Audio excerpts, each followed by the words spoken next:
참의 순회의 미승하시몬 신부입니다. 오늘 76일차 세상에 맞들이는 사람에게는 하느님의 은총이 내리지 않음이라는 주제를 통해서 우리 신앙생활을 할 때 마음의 균형에 대해서 한번 이야기해보고 싶습니다. 신앙생활이라는 것은 생각보다 간단해요. 세상에 대해 가득한 마음이 어느 순간 점점 사그라들고 하느님으로 가득 차지는 것이 우리 신앙생활의 여정이겠죠. 그런데 세상에 대한 마음과 하느님에 대한 마음을 균형을 잘 잡는다면 세상 안에서도 하느님을 향해 나아갈 수 있지만 때때로 인간적인 감정으로 인해서 잘 절제했던 그 부분을 실패로 돌아갈 수도 있습니다. 즉 마음을 많이 하느님에 대한 마음이 넓혀졌음에도 불구하고 아차하는 순간에 다시 세상에 대한 마음이 더 커질 수 있다는 것이죠. 여기서 세상에 대한 마음이라는 것은 단순히 물질, 욕구, 권력 이런 것뿐만 아니라 사람에 대한 관계에 대해서도 마찬가지입니다. 하느님을 향해서 열심히 나아가고 그 길을 도와주던 사람들에게 마음을 너무 많이 뺏기게 되면은 그만큼 하느님이 있어야 될 장소는 점점 줄어들겠죠. 그래서 신앙생활을 하다 보면은 그런 순간이 와요. 내 안에 있는 하느님에 대한 마음을 내가 내 용어로 표현을 해야지 어느 순간 다른 사람이 했던 것을 인용을 하거나 다른 사람이 했던 말에만 의지하는, 즉 귀만 고급이 되거나 입만 고급이 되는 순간이 생깁니다. 그때 내면과 삶이 서로 어긋나는 순간이 찾아오죠. 보통 그러면 신자들은 많이 혼란스러워하면서 주저앉게 됩니다. 마찬가지로 세상과 하느님과의 균형 안에서 어느 순간 성장하기 위해서는 충분히 절제와 조율을 통해서 세상의 마음을 작게 만들었다면 나를 하느님께 나아가도록 방해하는 그것을 깨트리는 순간이 필요합니다. 굳은 결단과 용기가 있을 때만, 의지와 용기가 있을 때만 가능한 일이죠. 그렇게 해서 하나씩 딱 깼을 때 우리는 완전히 그 부분에서 벗어났다라고 표현할 수가 있습니다. 이런 거예요. 만약 전 담배를 피지 않지만 그 비유를 들면은 담배를 피는 사람이 담배를 끊기 시작했다 쳐요. 하지만 사람들과 어울리다 보면 그동안 담배 피는 사람들과 많이 어울렸을 거 아니에요? 그 사람들과 또 어울리게 되면 밥을 먹다가 자연스럽게 담배에 손이 갈 수 있는 유혹에 놓여집니다. 그러다 다시 담배에 손을 대는 순간 그동안의 결심이 깨지게 되죠. 마찬가지로 신앙생활도 하느님께 나아가는데 방해되는 것들을 내려놓는다 하더라도 아차하는 순간 그것과 계속 접촉하는 구조가 있으면은 삶이 변하지 않는 이상 다시 유혹에 빠질 가능성이 커지게 됩니다. 그럼 자기 스스로에 대한 비하, 괴로움, 고통, 좌절로 인해 하느님을 더욱더 찾아가지 못하는 일이 생기거든요.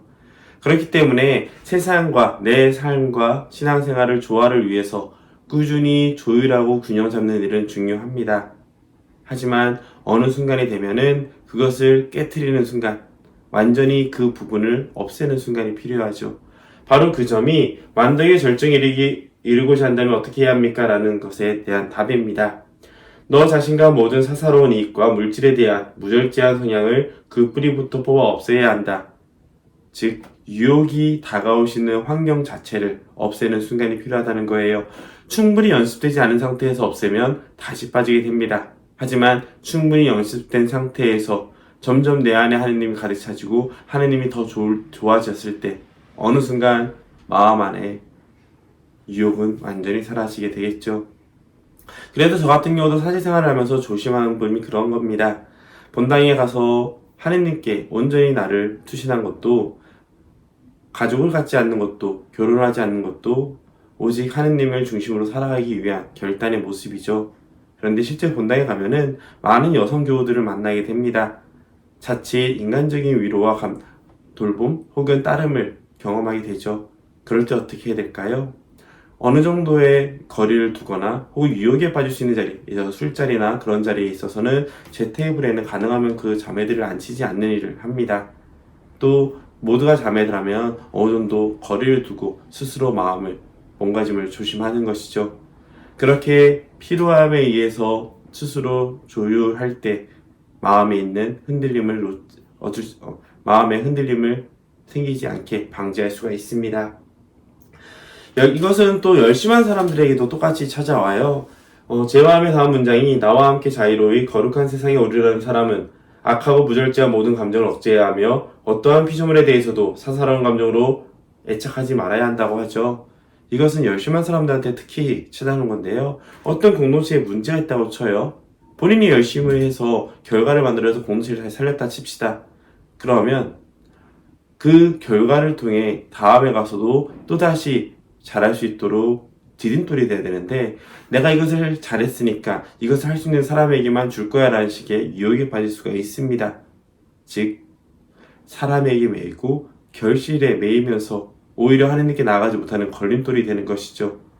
그것은 사람들이 자신에게 매이기 시작하고 사람들이 자신에게만 의지하기 시작한다면 과감하게 끊어내는 순간도 필요합니다. 물론 처음에는 서로 조율하면서 적절한 서로에게 따뜻함만 전해주는 거리를 찾는 것도 중요하죠.